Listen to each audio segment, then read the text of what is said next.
and what it means for America. Okay, so it's a political economy perspective. We have State Senator Kent Lambert from the Joint Budget Committee, Senate Appropriations, past chair of the Republican Study Committee, which is, in my opinion, the Republican wing of the Republican Party. He's a U.S. Air Force colonel, retired, B-52 pilot, but did you keep one? Okay, all right, good, because we're going to need it. Okay. It was a good landing, by the way. And he's also been at the Air War College. You can read his resume up here. By the way, the PowerPoint, as all the PowerPoints are for our monthly meetings, are posted under the events page. They're free for you. Just go and download yourself. Take a look at it whenever you want. Pass them around, please. Okay, and then we have Dr. Ron Scott. Now, I've known Kent for a long time, a good 10 years, perhaps even longer. But I just met Ron Scott. He's chairman and CEO of Leading Edge Research Institute, principal consultant for Vectored Solutions, which is a consulting firm specializing in national and international security, executive education, training, and innovation. He was a principal scientist with Applied Research Associates, and it's a fairly long resume here, so I'll just cut to the last one. Dr. Scott has published complexity science-related journal articles, authored or edited numerous technical papers related to international security and counterterrorism. He's a graduate of the USAF Academy, PhD from Arizona State University, National Chairman Emeritus of the Section on Complexity and Network Studies at the American Society for Public Administration. So Ron is going to speak first. He's not. Kent is going to speak first. So let's welcome Kent Lambert. Thank you, Kent.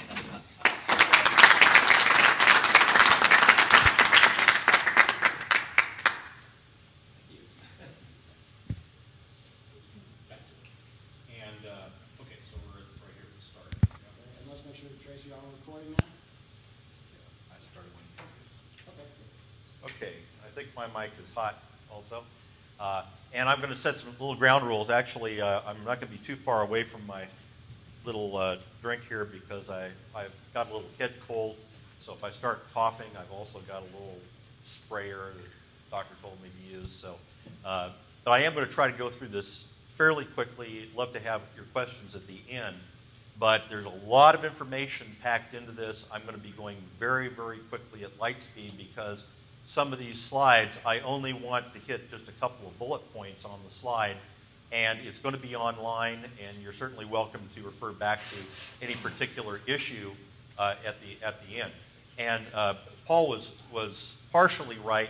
I'm going to start the discussion tonight, talk about sort of the international debt crisis or the debt problems, and then Ron is going to be speaking about political economics, which is I guess sort of a unique field.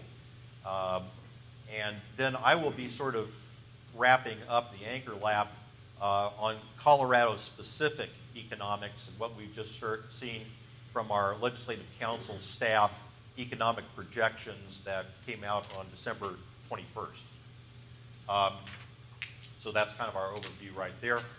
I'm going to start at the end because this is sort of the overview of what's happening in our state budget right now, from FY10 all the way through FY13. And as you can see, our economists would say this is sort of a gradual economics growth, but a very slow pace through 2012. But then they add these other caveats, and that's why I wanted to present this up front. The debt crisis, the European debt crisis is expected to impact consumer and business confidence in the near term, which will temper expansion. In other words, it could restrict it. The debt crisis poses the greatest threat to the U.S. outlook. It is not, if not addressed in a timely manner and an effective manner, it could spread to U.S. financial markets and adversely affect U.S. much more than already expected. Already expected, I don't know, those are economist terms for, oh my gosh, you know. And also the chairman of our Joint Chiefs of Staff has also said that the biggest military threat to the United States is our debt problem, which is quite a, at least national security threat. So this should not be overlooked as at least a major risk on the horizon. Bill King is a bond and stock trader, and I heard some of his comments on podcasts, and I mean, he summarized very quickly some very, very important points here. In his opinion, 2008, 2009 was a crisis, but it's not the crisis that's coming up because we still haven't addressed the fundamentals. The central banks came in, they bailed everybody out, and in so doing, became bankrupt themselves. So what are we going to do about Greece? Well, okay, the rest of Europe's going to bail out Greece. But his observation is, well, the rest of Europe is bankrupt. So who's going to bail out the rest of Europe? Well, okay, we'll go to the IMF. Well, yeah, but they don't have any money unless it comes from the U.S. Congress. We've said we're not going to do that. So we see this repetition. We see news broadcasts over and over, the same headlines just about every single day. We're going to create a new fund that through the IMF, bail everybody out, and then everything's going to be okay. Well, yes, but this is exactly what they did with the mortgage securities, the subprime loans, everything else. What's backing it up? As he says, when you have mostly crappy paper. So he says, basically the same things are going on now. We're going to borrow money, put it in the IMF, so we can borrow it back out of the IMF. In other words, take it off balance sheets. Well, who's the European Central Bank, ECB? Well, that's all those European nations that are bankrupt or almost bankrupt anyway. So, with the exception of Germany, but I think Germany now, the Bundesbank is, leveraged at about 150 to 1? So is Germany really all that solvent? This came from a different source. Back, I think this is actually beginning of October, they announced, okay, we're going to do a new deal on Greece. And after they moved all the money around, basically when you default, you can inflate the currency or you can just default and say, we're not going to pay you. Well, this is sort of a hybrid because basically all the people that extended the loan said, well, we're not going to pay you back. Euphemistically called a haircut, right? We'll give you 50% of what we owe you. That should be enough. And even after they did all this, they still have a debt to GDP ratio of about 120. Now, this will keep coming up in the next couple slides. What's a healthy debt to GDP ratio? I think probably something less than 1 to 1. I mean, would you loan yourself money if you had as much debt as you had assets? I don't think so. Sometimes they say 80% is about a warning sign. Well, 120% is not very good. This is just a slide to show with all of our foreign debt where that's going to. Who we're beholden to? Well, oil exporting countries, China, a lot from Japan. They just had a big earthquake, and a lot of our debt is actually held by, as I understand it, Japanese insurance companies. It's not all government loans, but of course they are trying to rebuild their infrastructure as well. So there's a lot of pressure, a lot of stress on the whole financial debt infrastructure there. And when you really look at it, part of the problem is people are lending to each other. Central banks will lend something to the Bundesbank, and Bundesbank will lend it back to us. And who owns the debt? Well, nobody knows. Bank solvency. Well, his comment was, they say they're going to mark to market, actually let values float on real estate, on loans and so forth, but they're marking to fantasy. He says, nobody knows the value because they're so leveraged into derivatives. And as we just said before the meeting started here, even physical gold bars may be owned by 3 or 4 different people. How do you know who owns what? Especially when you're dealing with the third world, where some countries don't even have property rights. I mean, they don't have title companies like we do. They don't check titles on plantations in Venezuela. Okay, it's whoever has the biggest gun can go over and say, squatters' rights is going to be mine. So nobody knows the value that's hidden behind the curtain, except, and this is an important point, it's marked to market by some model. some econometric model will come out and say, well, we think the value is this. Didn't work too well on Lehman Brothers. Probably his biggest point, Bill King, is that he says, I've been screaming for years, the real problem in the banks isn't real estate. It's the derivatives, it's the financial system behind it, which is hundreds of trillions of dollars. And if we're solving the European debt crisis, none of it seems to affect this, okay, because there's simply more loans extended, more derivatives, and the derivatives keep growing, and we really never get to the fundamental problems. Anecdotal story that he was telling was bankers don't want deposits because it costs them too much. They have to do the FDIC insurance, they have to pay the bank deposit fees, they have to do all these other things. So is banking really solvent? Is our banking system sound at all when you go down and say, well, we're just going to have a lot of basically free loans, which is very strong. I think Dr. Prentice can go back into history and tell us what Keynes thought about that. Just let's have zero rate loans for everything. Increase the velocity of money, and that will somehow make, it'll grow money. I mean, it'll grow value. Well, that didn't seem to be working out too well. So what kind of stresses are there on banking? GAO came out with an audit of some of the Federal Reserve actions back in 2008, 2009, and found out that we'd loaned, I guess, sort of zero interest rate loans, but nobody knows because nobody really has the paper for the loans, I don't think. But found out that we loaned about $7.7 trillion to banks overseas to bail them out. Forbes says European banks now have $10 trillion in claims against U.S. banks. The Guardian just came out October 5th, right at the time when Moody's downgraded Italy, downgraded a lot of the banks in Europe, and said, well, there wasn't a problem because we did all these stress tests. Their point was they did the stress test 3 months before they defaulted. Nothing to see here, nothing behind the curtain. Everything's good. Everything's good. And 90 banks, and then they found Dexia, which is, I guess, the primary source of underwriting U.S. local government bonds, muni bonds in the United States, which is now going under.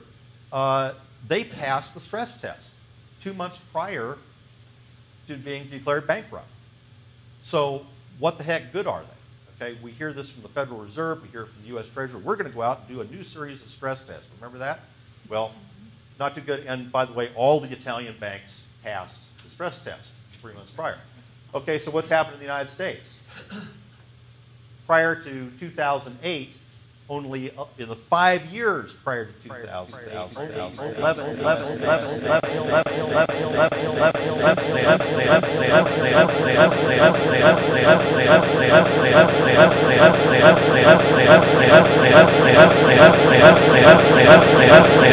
good for the current administration. 2011, we had less failures than 2010, so we must be going in the right direction. This also is at the time Moody's came out. Just in 10 days prior to their downgrade, all of these were the ones that were downgraded. And they had about at least $7.3 trillion in outstanding debts of all these countries and banks that they were looking at. Bank of America, of course, I won't get in there in great detail, but it seems obvious to me that at the close of the day in the stock market is, well, what rate are we going to set Bank of America at today so it doesn't completely go under? I mean, so we keep it on the stock market. Bill King goes on, and I think he's now becoming sort of famous for the fact that he's saying the Greek crisis, what's going on in European debt, from his point of view, is we are watching right now the end of Western socialism. And he said that. And he probably, you know, we've been looking at this for, what, 70 years now, 80 years. And, you know, what is it? Well, some people say it's crony capitalism. He says, no, this is crony socialism. It's socialist to its core. It's government control, central planning, picking winners and losers. And what we've gone through for 70 or 80 years, now we are unwinding that because we simply cannot pay for it. It is just plain too huge, which is the same thing we went through with our so-called debt resolution with the Congress here this last year, which didn't resolve anything. But my question is this really the end of Western socialism, or is it the end of Western free markets? Because people are going to react to this. In Greece, are they going to keep the same government that agreed to these deals, or are people going to go to the ballot boxes and simply go Marxist, go communist, like Greece has been in several different preceding governments, and you know, just say, no, we're just going to do everything we've done all along, increase government benefits, increase you know, state benefits to our employees, and we don't care. We're just going to keep doing what we've been doing and just make it worse. Half of the G20 leaders changed in 2000, actually this year, 2012. Okay, I'm going to go through these fairly quickly. Halloween 2011, our debt in the United States became equal to our GDP by one calculation. But interestingly, Chris Martenson says that this is from a couple years ago. This is going out through 2005, a little bit into the future. He's saying that our debt to GDP ratio is now well over 300%. This is something I got from our staff. This is Federal Reserve data. And interestingly, when you add public and private debt, you're looking at about 250% debt to GDP ratio. And the interesting thing about this slide compared to the last slide is, whose numbers are you using? You know, whose numbers can you trust? Here's one measure of all the public and private debt combined, but you break that down. Interestingly, private debt in the last couple of years has flattened out. Why is that? Well, probably all those defaults on the housing market. You know, if people are default, they don't have the debt anymore. Okay, that's one way to fix the problem. And actually it is. You're sort of marking to market on the value of those homes. But that's not where the growth has come from. On the contrast, here's public debt, U.S. public debt. So that's, even though this is smaller than the total private debt in billions of dollars, that's driving the train right now. Just thought you'd be comforted by the fact that now the per household debt of the United States is $320,000 per household. This comes from a study by Cato Institute, same kind of study, trying to add up the public debt, the private debt, what he calls the intergovernmental debt. That's what the governments loan to each other. But the important part that he brings up is the implicit debt. Somewhere, and you know, by its typical definition, maybe this isn't debt, it's unfunded liabilities that we legally have to pay. Well, it's not quite debt yet, but it's a must-pay bill like Medicaid, Medicare, well, not Medicaid, but Medicare and Social Security. How much is it? Nobody knows. I mean, did you see the, oops, the range we're talking about here? Well, somewhere between 45 and 104 trillion. Somewhere in there, we'll find reality, but he broke that down. Well, so if our combined federal debt really right now is almost 59 trillion, that would be a 412% of GDP now. Okay, but Medicare could get bigger, depending upon the estimates. Maybe it's 119 trillion, which would make it 900% of GDP. You can see why Rand Paul and some of the others are saying, yeah, we got to cut our spending. And you're talking about a 2.2% interest rate, which is far, far below what it normally is. I'd like to introduce Dr. Ron Scott. We just met each other at the Academy graduation, but as you saw from his biography, Actually, he's my senior classman, 1973 graduate of the Air Force Academy. I was 74. We were both pilots, both colonels, both analysts. So I'm just going to take my brain out and we can share the brain between us today.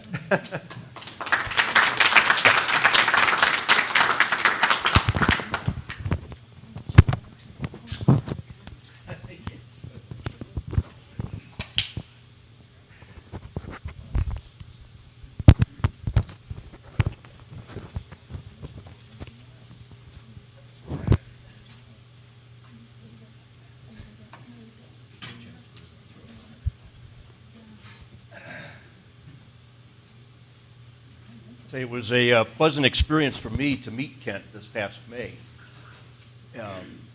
But 2 months prior to that, in March, I was having coffee with a good friend after church one Sunday. And for some reason, he felt compelled to tell me he was a progressive.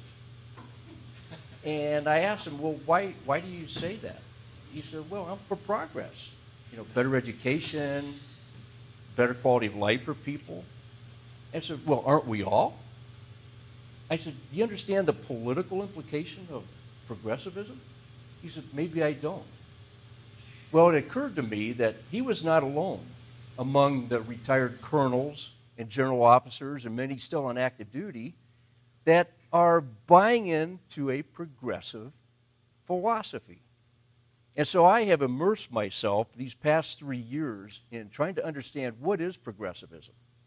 And quite frankly, my friends, it's dangerous. Very dangerous.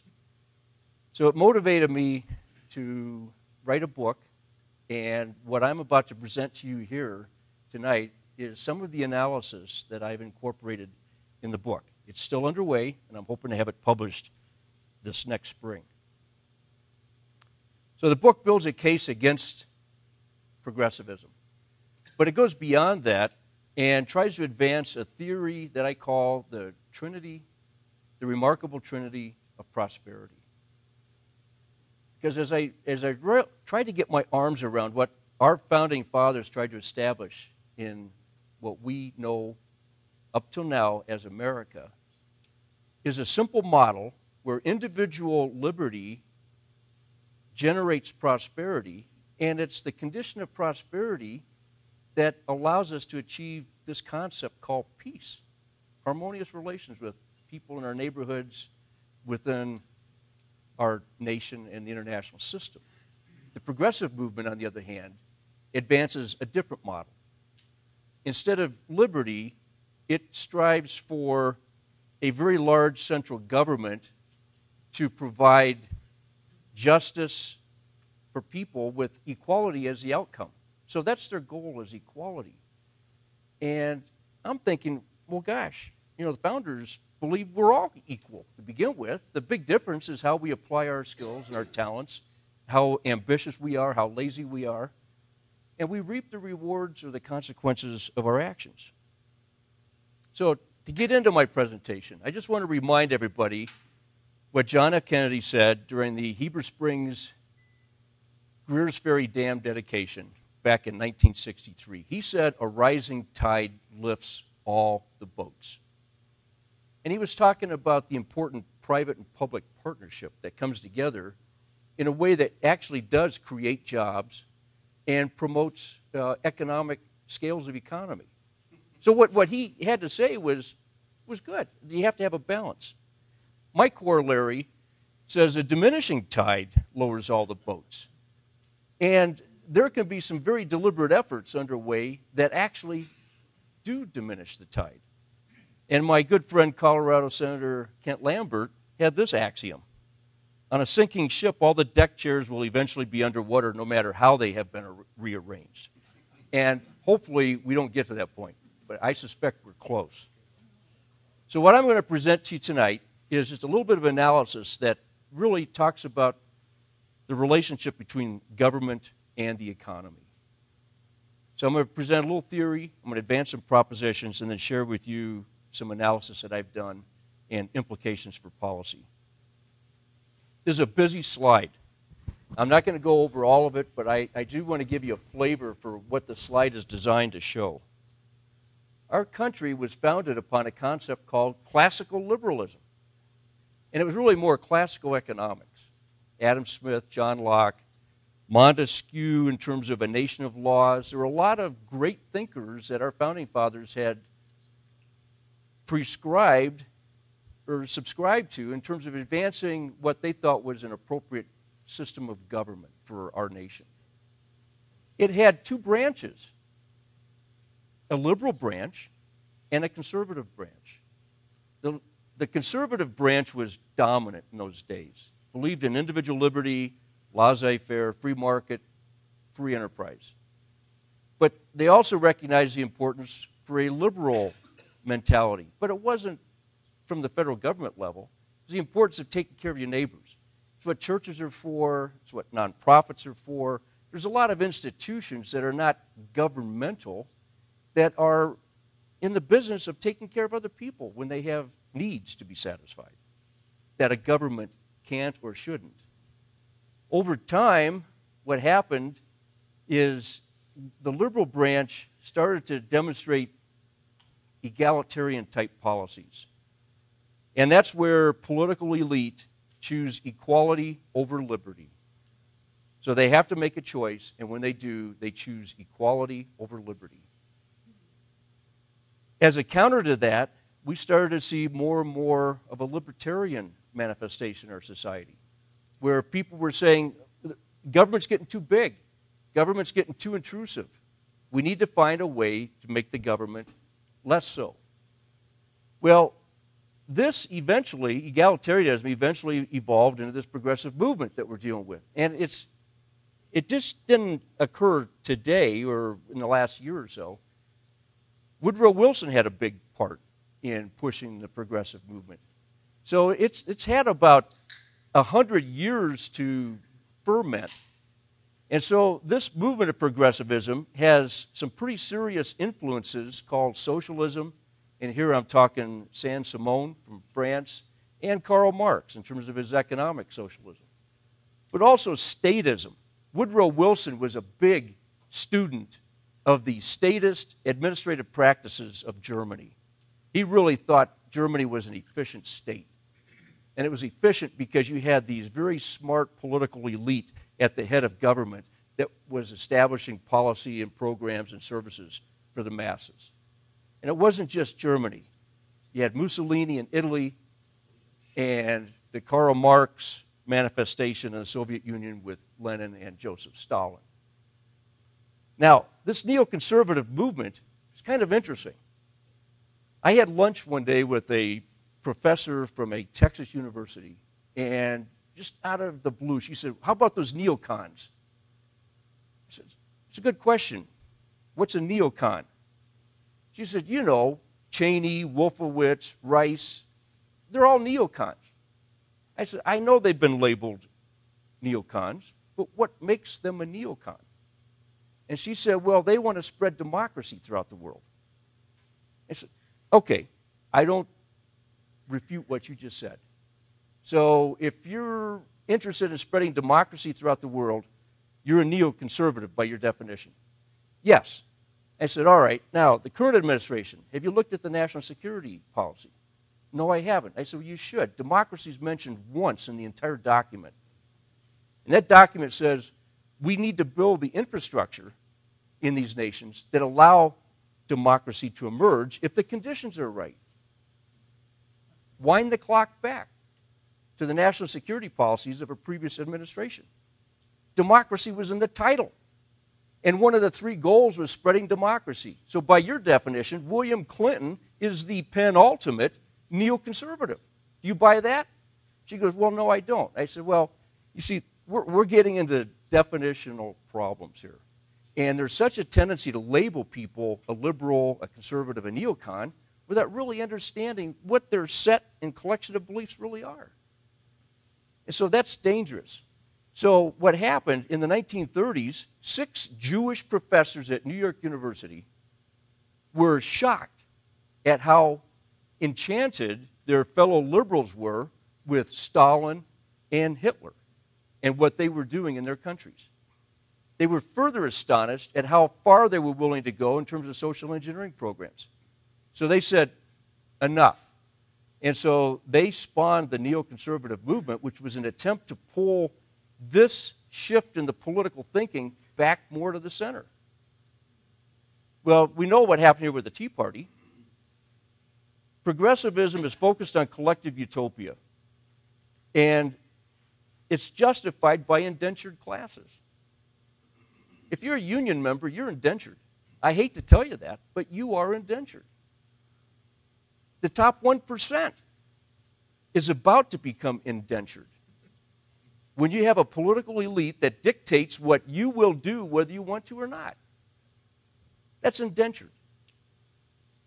The problem with this movement is if it's allowed to progress, it ends up in tyranny. We've seen it throughout history. And as much as people want to argue against it, there's historical evidence to say that it's happened. This circle indicates that if you look at surveys, the Gallup poll says that the folks that buy into this thinking represent maybe 20% of our population. 20%. 80% are not of the progressive thinking. Now, I wanted to show that there's a gentleman named E.E. Schatzschneider. It's an awkward name. Anybody heard of him before? Schatzschneider? He's a political scientist. Schatzschneider wrote a book called Semi-Sovereign People. And what he tried to establish in that book is when you're part of a minority group and you want to dominate, you find the cleavages in the political issues, and then you go to the media, and you co-opt the media to basically tell your story. You give them the sound bites. Bruce Hoffman, who wrote a book called Inside Terrorism, demonstrated how terrorist groups have done the same thing. And he has an exhaustive list of examples where Yasser Arafat had found ways to manipulate the Western media and to make them sympathizers of the Palestinian Liberation Organization cause over the plight of Israel. Two very recent examples of co-opting the media. New York Times, 20 December. Here's a headline: House Republicans refuse to budge on extension of payroll tax cut. Wow, so the whole image out there is that Republicans have been presented a bill, a good idea, and they're saying no. Well, what the article did not mention is that House Resolution 3630, which was passed on the 13th of December and sent to the Senate, included a 12-month payroll tax extension. Republicans compromised. They didn't believe in a payroll tax exemption, but in order to get something moving, thinking that the Democrats in the Senate would buy into it, they agreed to a 12-month tax exemption. There's a problem with that. Had the Senate approved it, it would have taken the payroll tax issue off the political agenda for campaigning purposes. So the Democrats decided to put an amendment to H.R. 3630, reducing the 12 months to 2 months, and sent it back to the House. Now, the House has a dilemma here. They'd already pushed a bill for 12 months. The Senate's saying, no, 2 months. And so the Republicans then, while they were trying to decide how to deal with that, were pummeled in the press. And so the image for a lot of people out there who don't take the time to track this stuff down is that it was the Senate that sent the bill to the House, and the House rejected it. It's not what happened. It's not the complete story. This past Sunday on Meet the Press, David Gregory interviewed Rick Santorum. I don't know if any of you watched it. During the interview, he called the Republican Party an insurgent party. Look that word up in the dictionary. You know, that has a lot of meaning if you think there's only one vanguard party in America. Lenin had a vanguard party. Kim Jong-il had a vanguard party. The leadership of China have a vanguard party. We don't have one party in America. We have two parties, two major parties, and some others. Then he shows a little statistic about Republicans having a 26% approval rating. So he asked Santorum, how are you going to buck the public who are looking at a very, very negative Republican brand? I was disappointed that Santorum wasn't better prepared for that answer. Because had he been better prepared, he would have said, yeah, but let's look at the other data in that survey. Democrats in Congress had a 31% approval rating. Oh, 5% better? Well, the error was plus or minus 3.1, which meant that they were statistically even. So Democrats in Congress did no better. But the kicker, when Gregory's saying, how are you going to unseat a relatively more popular president?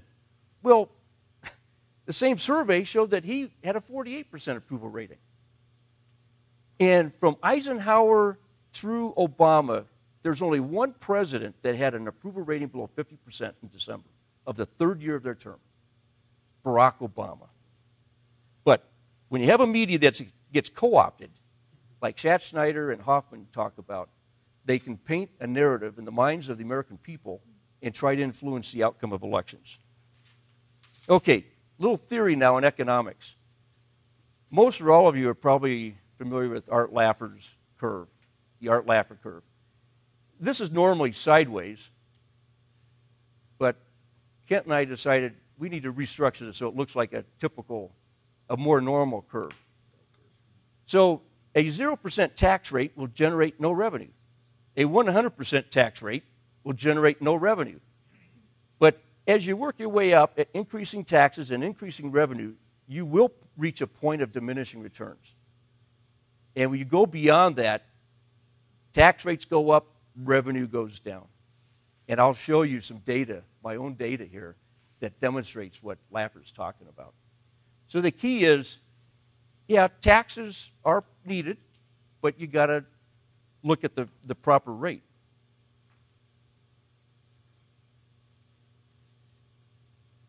Okay, some quick propositions. I propose that a sufficiently resourced government depends upon a sustainable economy.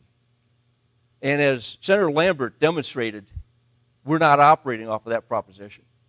We are spending way beyond what our economy can support.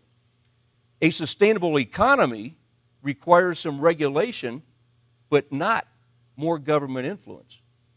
So even our founders, when they established our government, they realized that we need some laws and some regulations in place to ensure fair treatment under the law. But more government can actually stifle an economy, as we're discovering in this next hypothesis. Now, for these propositions, the top three, I think this Rich States, Poor States publication, which is free, if you go to the American Legislative Exchange Council website, you can download it. And Laffer and Moore and Jonathan Williams, who's part of the ALEC staff, have done a superb job of providing some evidence on government intervention and how it affects economies in the 50 different states in our country. The last proposition is taxation policies for the sake of increasing revenues for government programs and services can have unintended consequences. I submit that it's government intervention in our economy that leads to income inequality. It's not greed. It's government power that has gone in and disrupted the equilibrium and the free flow of a free market. And they create indentured classes. Okay, these next few slides will go pretty quickly. My big research question was basically, are there any statistically significant relationships between between certain political and economic variables that correspond to the cost efficiency of the federal government? These are the variables on the left-hand side, and the data that I used is listed on the right-hand side.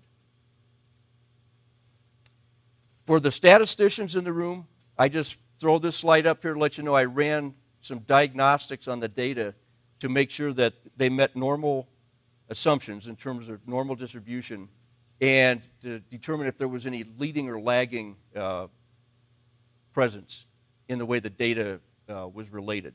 And it didn't. Okay, another busy slide, and you can study this off the internet. But what I did, the political party affiliation for the president, If it was a Republican Party, it had a positive value. If it was a Democratic Party, it had a negative value. And the same for the Senate and the House. How did these party affiliations correspond to top marginal tax rates and unemployment rates? Well, for the president, a Democratic affiliation was associated with increasing top marginal tax rates. Now, the correlation is moderate with a 0.27, but it's significant at a confidence level of 95%. Not much of a correlation on unemployment rates. But when you look at the Senate, a Democratic dominance in the Senate negatively correlated with top marginal tax rates. When it's more Democratic, the inclination is more tax rates. It was even stronger for unemployment rates. So when the political power shifts towards the Democrats, unemployment rates actually go up. Well, look for the House of Representatives for unemployment rates, minus 0.67. That's really significant. And you'll see this in the next slide, why this is significant.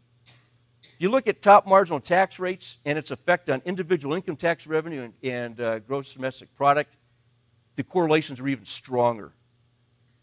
When marginal rates go up, individual income tax goes down, revenue goes down. And it's even stronger for the gross domestic product. Unemployment rates, here the correlations are not as strong, but in terms of explaining the outcome, in terms of individual income tax revenue generated, it's even stronger in terms of explaining the outcome. And I'll show that to you here in a second. Look at the correlation between individual income tax revenue and gross domestic product. It's almost a perfect one-to-one. But I would submit to you that when this goes up, that goes up. When this goes down, revenue goes down.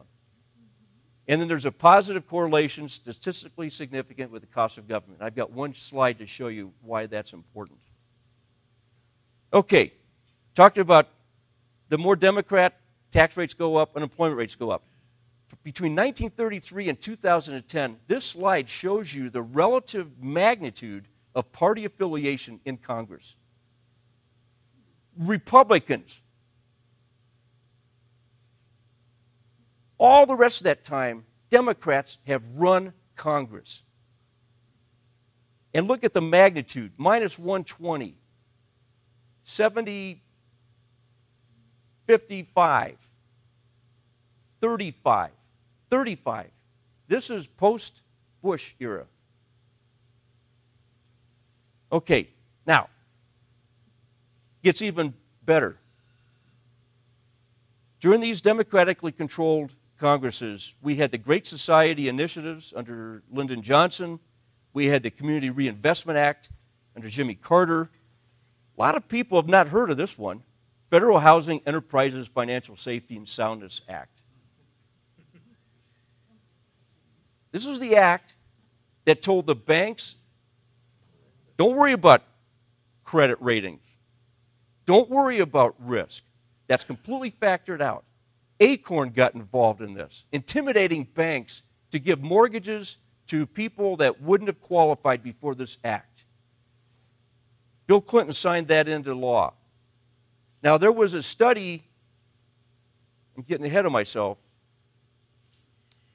I've studied complexity, and what this demonstrates is a concept called self-organized criticality.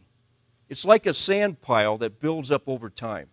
One grain at a time, one grain moves around in that pile till it fits in. And it fits into the whole structure. Another grain moves around, fits in. The pile gets gradually bigger and bigger and bigger. At some point, all it takes is one grain of sand, and that sand pile will start cascading down to potentially total destruction.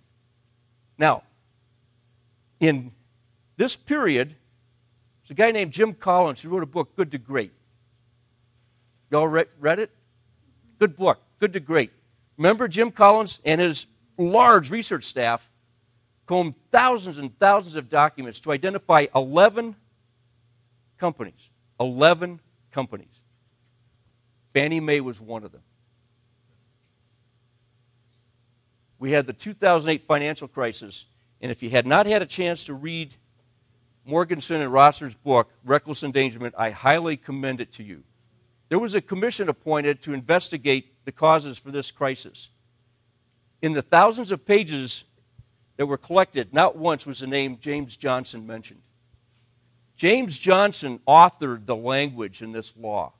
James Johnson was chairman and CEO of Fannie Mae in 1991 through 1998. And it was his brainchild to write this law because he could make a fortune. And he did. Okay, now predictive implications on these variables. I took the top marginal tax rate and unemployment rates to see how much variation they explain in the dependent variable, individual income tax revenue per capita in constant 2010 dollars. Incredibly significant. R squared, which is how much variation explains, is 83%. For a peer-reviewed journal, 20% is notable and can get published. This F factor talks about the power of the comparisons. To be critical, F needs to be more than 7.59, given the number of degrees of freedom we're talking about. In this case, it was 177. So what I'm telling you, statistically, this picture here is incredibly powerful. So this is in statistician language, but the key points here are right here. For top marginal tax rates, the coefficient is minus 41. For unemployment, it's minus 145. So unemployment has a greater impact on individual income tax rates than the top marginal tax rates. And all this stuff over here just says, yeah, this is really incredibly statistically significant. So what does this look like if you charted it out? Well, for tax rates, if you keep unemployment constant at 5%, it's 35% now. If you raise it, revenue goes down. If you decrease it, revenue goes up. And unemployment's an even steeper slope. Again, if you hold the top marginal tax rate constant 35%, as unemployment goes up, revenue goes down. So let's take a look at a real-world picture. The solid line is GDP, so it's generally risen. But look at, it's actually gone down here, 2007 through 2010. This line here is individual income tax revenue generated. Okay, so we've seen some ups and downs. But what's more telling is when you look at the top marginal tax rate adjustments and then blend into that the capital gains tax reductions, it starts to tell a story. And unlike what we read in the papers, revenue rose significantly when President Bush lowered the tax rates. A significant rise. But now you got to marry that up with the unemployment rates. And that tells you the picture. As unemployment goes down, revenue goes up. What happened here? Democrats took control of Congress, and then we got a Democratic president. And look at this. No change in tax rates, but look at unemployment rates. 2007, it peaked at an unemployment of 4.6. 2008 was 5.8, and then it dropped to 9.8%. Affordability of government. I call this the political DNA chart.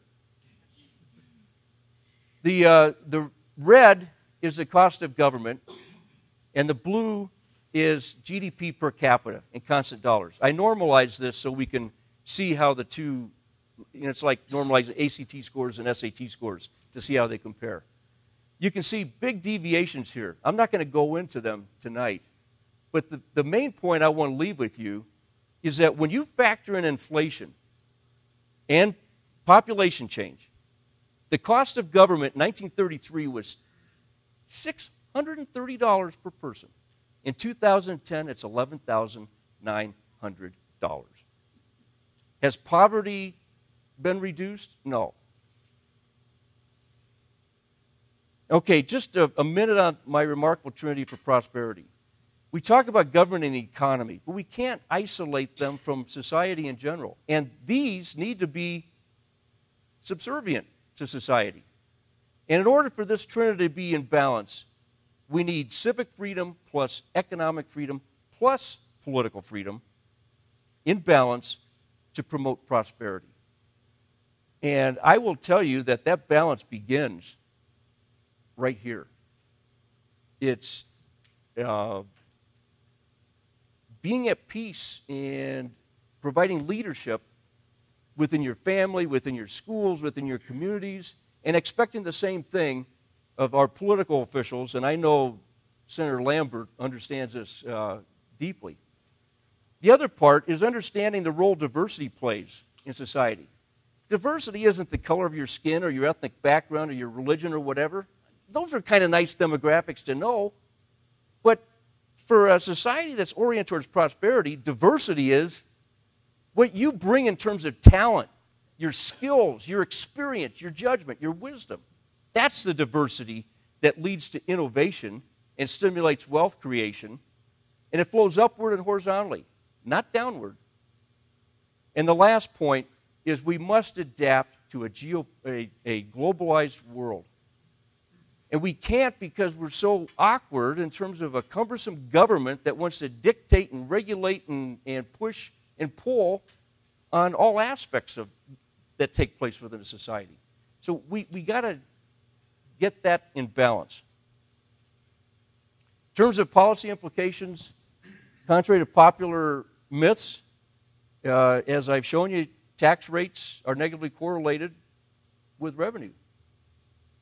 And unemployment rates have an even greater negative correlation with revenue. And you can see the GDP and individual tax revenue with the positive correlation here. The key is to grow the economy. As GDP goes up, revenue goes up. And then the last point is the cost of government between 1933 and 2010 obviously has kept pace with GDP. That's wrong. It's just wrong. A government should not spend more money because it's available. My last slide is a transitional thought before I hand it over to Senator Lambert. Anthony Downs was a political economist, won the Nobel Prize for his work. He defined ideology as a verbal image of the good society and of the chief means of constructing such a society. In modern political science, ideologies are nearly always viewed partly as means to political power and employed by social classes or other groups rather than as mere representations of actual goals. And that's what we're up against right now. We're up against some ideologies that want to really dominate what's going on. The antidote to that is character-based leadership. Character-based leadership.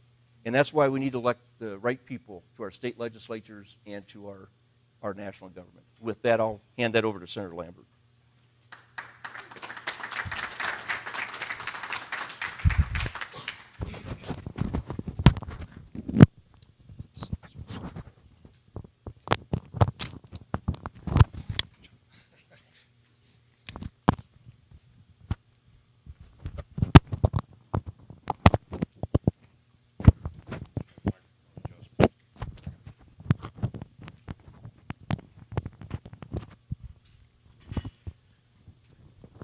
Well, at the start of the summer, I went down to New Orleans.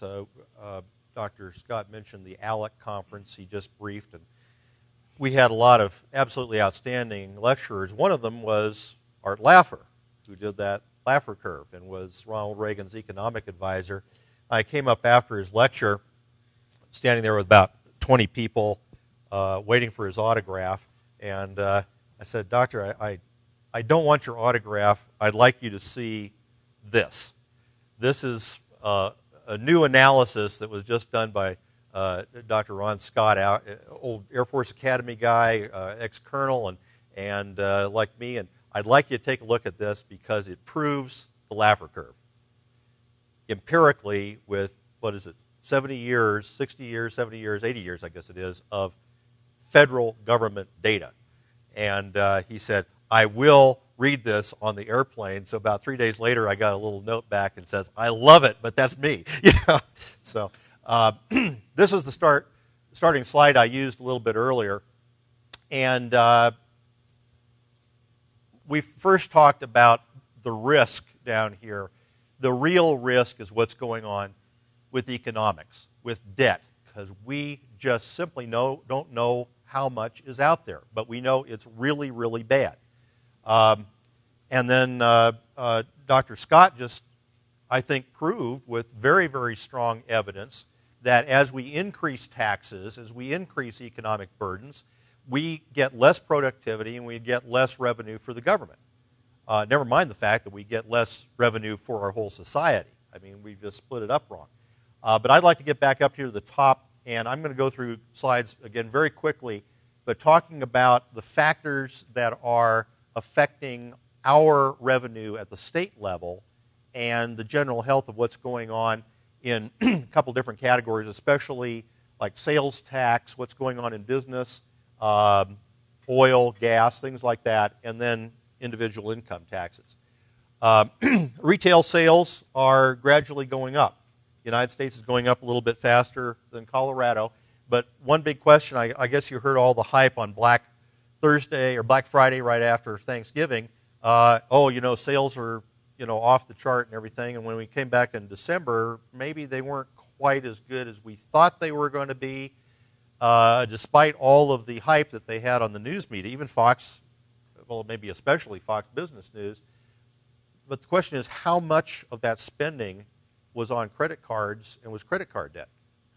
Is it really money, or is it simply more debt being created? This is a little bit busy, but it's showing also that business spending is going up and corporate profits are going up. However, I'd maintain that corporate profits are a little bit disproportional, because I'll show you on the next slide. We are buying stuff. This side of the slide is inverted, where the black line is better the more down it goes. That's more business investment. But we flipped it over so you can see there's a pretty strong correlation between business investment and unemployment. Okay, now one doesn't necessarily cause the other, but they are being caused probably by similar factors, but there's a strong correlation. And what's happening is now businesses are investing a little bit more, and unemployment is starting to go down, but it's still extraordinarily high. Same thing, this is another measure on investment in equipment and software, but the same general kind of effect. What's going on with inflation? Well, the things that we don't typically measure in inflation, energy costs and food, seem to be driving inflation. But those may not come out in official government statistics very well. But, does anybody really believe we have 1.6% inflation right now in this last year? So energy, food prices driving it. One thing that I think is a fairly major change, and I'm not shy about giving credit where credit is due, I think Governor Hickenlooper has a completely different philosophy about energy production than Governor Bill Ritter. Okay, and that seems to be coming out. He's put out some statements over the summer about fracking. We are going to have solid state rules, but we're going to do natural gas exploration. We're going to do oil, gas, and coal in Colorado because that's what we do.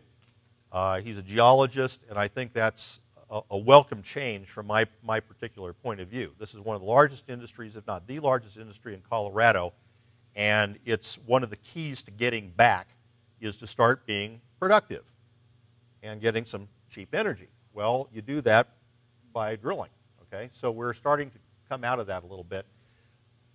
This is probably a little bit skewed because with all of that unemployment and underemployment, I don't know if this is taking that into account. I think this is the statistics for those people who are really employed, not all those people who are unemployed or underemployed. But there is some growth here this last year, better than 2009 and 10. This is a little bit hard to see, but it's got U.S. and Colorado superimposed here by the U3 unemployment rate and then the U6 unemployment rate. The real unemployment rate isn't even on the chart. That's up around 23%, something like that, the way they used to calculate it. But this is showing you that it's really high, okay, and it's not coming down real fast. So even though corporations may be taking more profits, typically they're not reinvesting it. And oh, by the way, most CEOs are not taking stock in their own companies nowadays either. Okay, so something is inhibiting that reinvestment, that regrowth back into the economy. Next couple slides are going to be talking about unemployment and underemployment.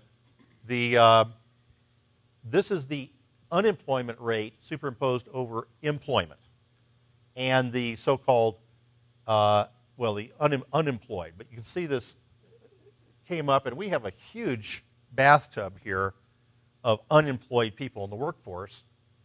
And you also notice that the total workforce was growing until about here, and then it kind of leveled off. Well, what caused that? My guess is it's probably those people, because of the statistics, when you've hit a certain number of months of unemployment, they simply don't count you anymore. Which is like the shadow statistics, is what they count as unemployment, but the government doesn't count that. Same thing here. Now, this is Colorado. Our unemployment is, just to compare it to the national, it's slightly better than the national, but you can still see we have this same kind of effect with the unemployment layered over the employment. This one is concerned to me. This is basically, of all those workers that can work, what percentage of them are working? And this is not getting much better. Okay, maybe the statistics and the unemployment statistics are getting better, but this is saying, you know, what is it, 68% of workers, of the United States workers are working. In Colorado, 64%. And it's not reversing itself. It's continually declining. I've been tracking this chart, and it's on my website. I try to put it up about every 3 months and update it. When we started the recession here, 2008, I've been tracking, okay, how many did we lose in the public sector and the private sector? The public sector's been doing fine. As a matter of fact, federal statistics indicate that in 2011, we increased the number of state workers in Colorado by 1,200. And I'm not exactly sure how we did that, because in our budget we cut 750 or 800 FTE. So we're trying to find out where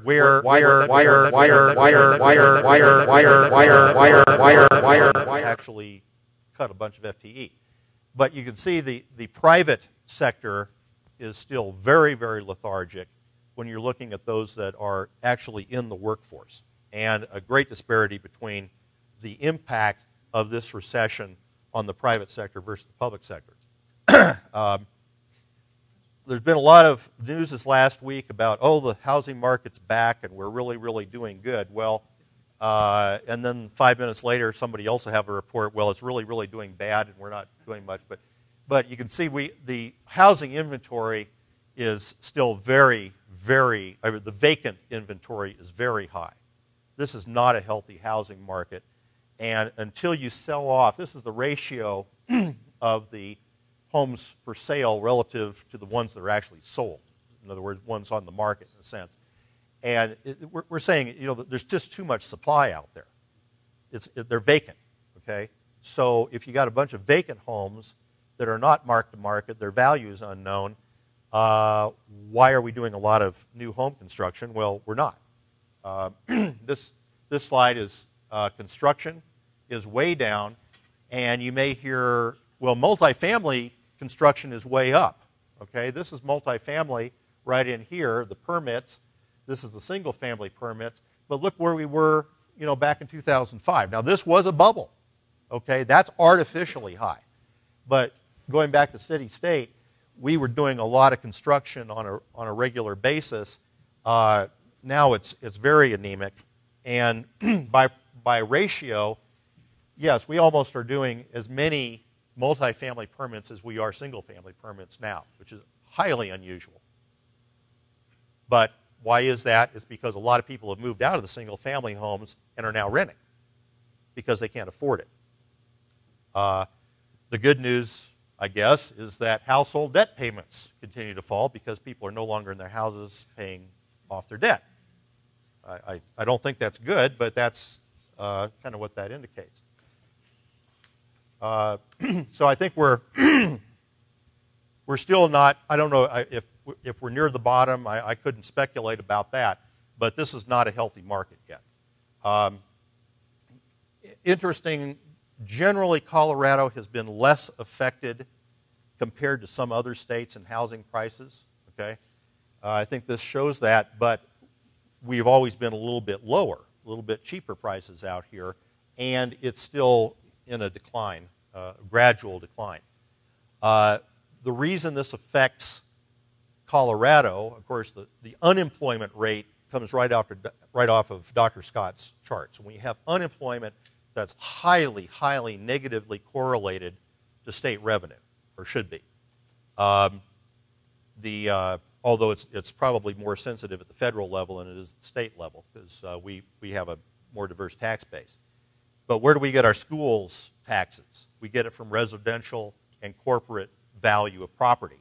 And you can see compared to, non-residential has gone up a little bit here, but the residential values have dropped off and are just sort of leveling off there, not coming back real strongly yet.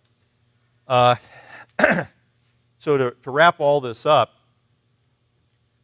I just say there's no money. I mean, if anybody's interested in monetary policy, you'll probably agree with me that whatever it is that you have in your pocket is probably not money, because it doesn't act like money.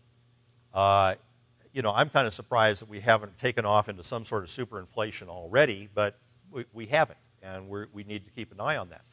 But the water is still, especially in Europe and some of the countries we deal with, that money, whether it's zero interest rate loans or just printed money, debt, whatever you want to call it, it just keeps backing up in the dam, and you just wonder how long it's going to take for the dam to break. However, if we had honest monetary standards, if a dollar really were a dollar, I don't know that any of this debt speculation could even have happened. How could you do this if you actually had to pay cash on the barrelhead for the value that you get back? Okay? And yes, there's probably a lot of convenience in being able to transfer millions of dollars from here in Hong Kong at the speed of light, but that doesn't necessarily keep up with the value of what you're actually buying and selling. Financial markets have grown incredibly in the last couple decades. We've never had an industry this large. Of course, now there are a lot of layoffs in the financial industry, but is that really wealth, or is it the perception of wealth? I'd say in a lot of cases it's been a perception of wealth that's not really there. Whatever we do with this debt, the disposition of that debt is going to drive all of our economies into the future. And right now, I think the world governments are faced with two alternatives: inflate and or default, like they're doing in Greece, or cut down their spending. The problem is, if you go to Greece, and Greece gets, a strongly communistic country, or France, or Italy, or any of the others, what are they going to do? Are they going to pay off and, lower those state payments to all of their constituents that basically are the ones that are voting for this themselves? Probably not. So it's going from a monetary crisis to a financial crisis to a political crisis. And of course, that's why the Eurozone was formed in the first place, because they didn't want to go to the next step, which was a geostrategic crisis, which means you go to war with Germany. Okay? I think Bill King, actually, who I quoted earlier, I think he was the one who said, after 60 years of trying, the Germans finally won. That may be what we're looking at. Not to equate them with the Nazi government or Nazi philosophy, but they are the only ones at the end of the day who may be standing. As Dr. Scott said, increasing taxes will decrease revenue and probably will increase debt in the long run. The Keynesians seem to be totally looking at liquidity. We got to print more money. We got to have bailouts. What we do know in the housing industry, all the bailouts, all the produced money has done absolutely zip to re-stimulate that economy. The problem is solvency. Where is the real value of the housing market, of the debt, everything else? Keynesians say the zero interest rate should increase velocity, but the bankers are saying we're not going to lend. We don't have any good borrowers. Or we can spend our money just churning it to get our own profits without getting, healthy loans out there. Attempts to increase government control to hold on to this, as Dr. Scott said, have implications for destroying the social order and destroying the rule of law. I think liberty lovers kind of see that already. I didn't quantify this, but you know it's there. The baby boomer retirement system is a huge tidal wave out there in the future for all these entitlement programs.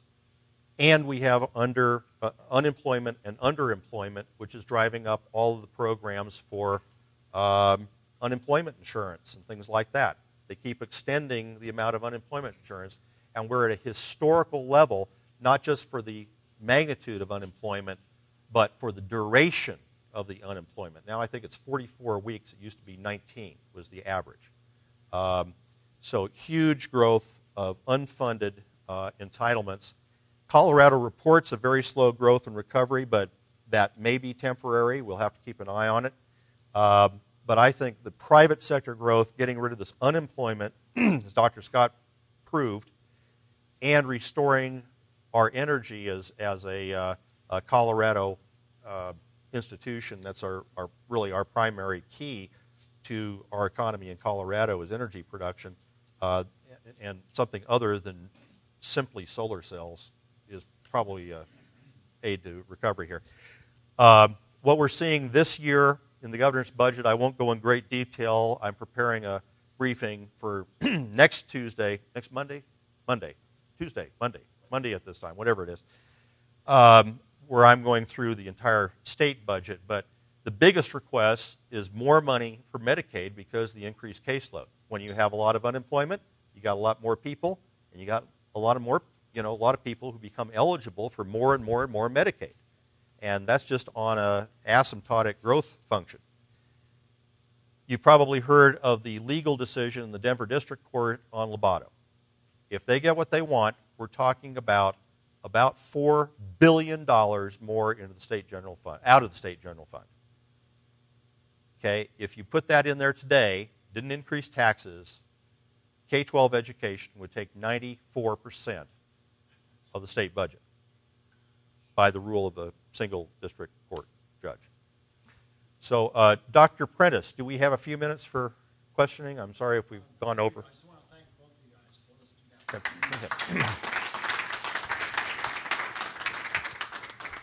And here's the rules on questions.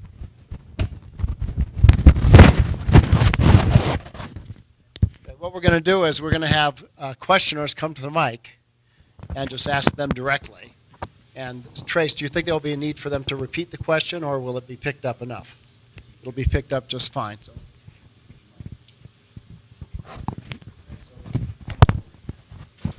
It's a very good mic. You don't have to be about 10 feet in it. I noticed one of the things on one of your charts, commercial real estate has actually rebounded. Could that be related to the fact that it hasn't been subsidized by the government, it hasn't been protected? That's a good question. I don't know. And that surprised me a little bit, too, because I had talked to actually the previous administration's Director of Economic Development, and we were both very, very concerned about a potential bubble breaking in commercial real estate. I think I gotta believe that there's still a lot of commercial real estate vacancies, and while the trend may be looking good, I think probably the inventory is still a lot of vacancies. So the problem is that it doesn't, wherever we are right now, we don't see a lot of new construction. I saw a statistic one time that said like 90% of the construction in Colorado is for the government. No. 90%, over 90%. And I've never heard of anybody disagree with that. So I don't follow that on a daily basis, but we're not seeing the kind of either private or corporate development that we've seen in the past. I wanted to clarify that a little bit. What I meant by that is when it comes to home foreclosures, the government has basically kept the bubble moving. It hasn't really let the foreclosures clear.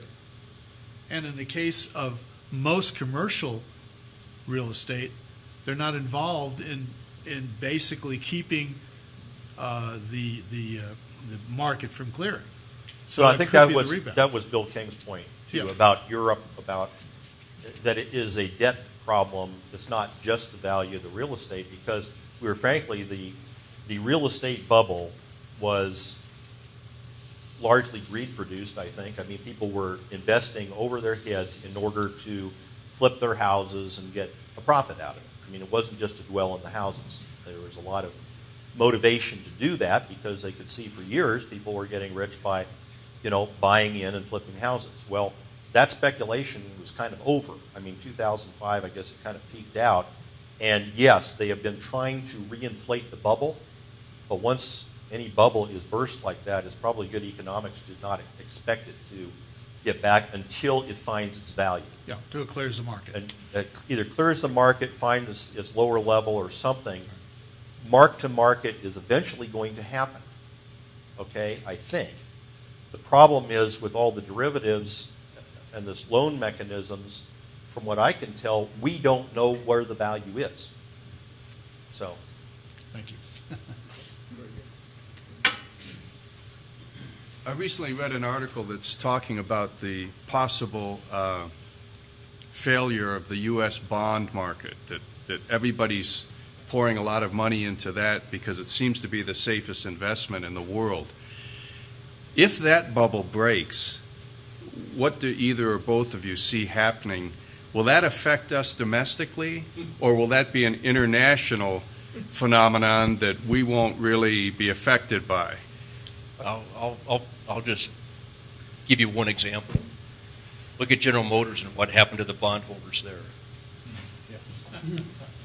Well, and I've heard a lot of discussions about this, that there's a lot of capital flight from Europe because of the lack of solidity in the European bonds. There's and again, this is where you get into the sinking Titanic and, who's higher on the mast, because temporarily people are jumping ship to go from Europe, into Treasury bonds, things like that. China, I mean, we've seen remarkable growth last couple of years in China, but that may not be sustainable, and there's a lot of pressure in their markets as well. Problem is, we've seen decades of almost constant bull market on bonds. We have not really seen it for generations, that kind of bond market bursting, and it may be upon us. That's the biggest worry, I think, in Europe. And yes, there will be contagion to the United States. Okay, when you say contagion, do you mean, obviously the bondholders are going to take a haircut. How about people that don't own bonds? How would a collapse of the U.S. bond market affect the average citizen who is not a bondholder? I think there's secondary effects, like, we always have to look at the secondary effects. If all of these banks were closed, you can't go to a bank, you can't get a loan. It may not be your financial problem, but it may relate to somebody else's financial problem that impedes you from getting your loan. And then when the government tries to step in and say, well, we're just going to level the playing field by breaking into the your savings boxes or something in your bank and seeing if you've got some gold stored away in there, and then we're going to, level the playing field by redispersing that to somebody else. Countries have done that. Hopefully they won't do it here, but it has an effect, because all of a sudden those companies that you relied on to drive goods to market, to drive the groceries to the grocery store, to pay the grocery clerk, everything else, the whole system could have a systemic collapse. My question goes to the unfunded liabilities. You talked about Italy and Greece voting Marxism and, just saying we're going to continue the system no matter what. This year, most of the government transfer payments, federal transfer payments, went to the wealthiest class in our society. Basically, people over 65 are the wealthiest people in America. And now most of our payments will go to those people. What's going to happen to American politics when we can no longer afford that?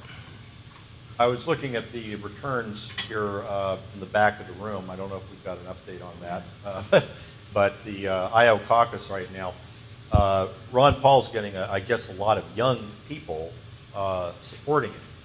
From what I've heard, they've done measures of individual worth of individuals and their own portfolios and so forth.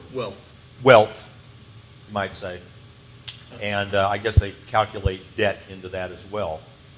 The wealth of people under 30, let me put it the other way around. The wealth of people over 65 today is 47 times as much as those under 30. We have a huge misbalance, and a lot of that, I didn't even get into the tracking. I didn't get into the tracking of the of student loan debt, but that's another huge bubble that's bursting. And we've had discussions on higher education up at the state capitol about this, because we've been writing down student loans like crazy, giving them out like candy. Now there's a total student loan impact outstanding right now of $1.2 trillion. $1.2 trillion. And there is a disparity. A lot of the disparity, is, per capita, is in private universities. I don't know. I'm not going to mention any on the mic, but they are proportionately more overextended than nonprofit universities. They're proportionally more overextended than state universities, but they're all in trouble. I mean, it's the students. And we just, on Fox Business News, there was a big thing last night about the cost of education has gone up. What was it, 1,000%, I think, since 2000, something like that. I can't remember exactly the statistics, but it's gone up tremendously. Tremendously. For what?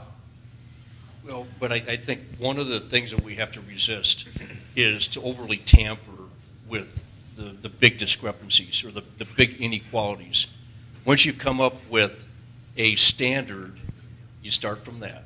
And what you do, you reestablish expectations about how things are going to happen from here on out. And we have to do that with programs like healthcare. We got to lower the expectations. Yeah, but still you got the baby boomers that are retired. They're going to be receiving their Social Security payments, and it's coming from the poorest class. We need to speak into the mic so the internet can pick it up, Yeah. because they have no idea what you're saying. The gentleman was saying that Social Security recipients are already fairly wealthy, and they're going to be the greatest recipients. And that's the way the system was set up. And as the doctor said, they've been that expectation. It's kind of like military retirement. We work for 30 years and we get out and we say, well, okay, we would expect to have that deferred income for our retirement system. Okay? And when we hit, 65, we would be eligible for this. And that's what we've kind of planned on. Did I plan on that only? Personally, no, because I didn't think it was going to be there. I'm surprised it's held on this long. But yes, I mean, and that, the expectation is that that's what it's there for. Of course, back in the 70s and 80s when they had the blue ribbon Social Security things, Daniel Patrick Moynihan was very outspoken. This is not a retirement system. This is a safety net. And of course, now that's not the expectation. This is where government is going to be your guarantor of all of your retirement pensions. So that's what's expected. Any other questions? Well, good. We'll be around maybe for a couple minutes afterward. Okay. Thank All right, you. let's thank for your him attention. again. Thank you very much.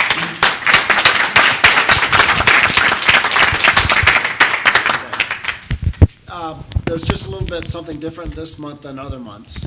Because the school is still officially on vacation, we don't have the full custodial staff help that we've had in the past. So if we could have sort of one row leader from each of the rows, just arrange to just stack the chairs and just have them stacked up against the bookcases there, that would help us out a lot. And then you're free to just help